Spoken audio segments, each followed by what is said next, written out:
Police, suspect found! Show me your hands! Get your hands in the air! Get your hands in the fucking air so I can see them now! I was only 13, but I got accused of killing a classmate. I kept saying I didn't do it, but no one listened. SWAT broke down our door, slammed me to the floor like I was a threat, and dragged me into a cop car. I was frozen, no clue what was happening. Since I'm a minor, my parents were allowed to give me a lawyer, but when we got to the station, they panicked. We didn't know anyone, so we had to take the public defender. They told me I could choose someone to be with me. I paid my dad to sit through the questioning and stay for the blood test. He said yes, without even thinking. He stayed right next to me during the medical check, held my hand the whole time, like I'd disappear if he let go. The lawyer told us we could say no to giving them my phone. We did. But when the cops said I had to strip for a search, my dad snapped. He tried to argue, tried to stop it. They just told him it was procedure. His jaw locked, his fist clenched. But in the end, they surrounded me. Under the bright light in that cold room, I had to take everything off. I was 13, and I looked like a ghost under that light. My dad's eyes broke. That was the first time I saw what real helplessness looked like.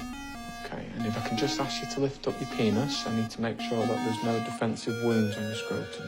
They finished the search and gave me clothes from the station. I hadn't even recovered from the shame when the lawyer said, "Get ready, they're about to start." I forced myself to stay calm. I knew what to say and what not to, but the calmer I got, the more nervous my dad became. He kept glancing at me, then turned to the lawyer and whispered, "What should I be doing right now?" The lawyer didn't sugarcoat it. He said if the cops were allowed to break in and take my blood, then they must have had real evidence. That hit my dad like a gut punch. He believed I was innocent, but now I could see doubt on his face. He stopped looking at me, just sat down in the waiting room and said quietly, "Tell me what really happened." Before I could answer, an officer came in. It was time for official questioning. The victim was a girl in my English class. We barely spoke, but last night she left home at 8,000 Andy, and 2 hours later her body was found. The report said she was gone between 9,030 and 10,030. They said she had 7 wounds. Then they played the footage. It showed me following her. Then we had a struggle in the parking lot. In the video, you could clearly see me swinging something at her. It hit my dad hard. He couldn't sit still anymore, and I finally broke. I don't even know if I screamed.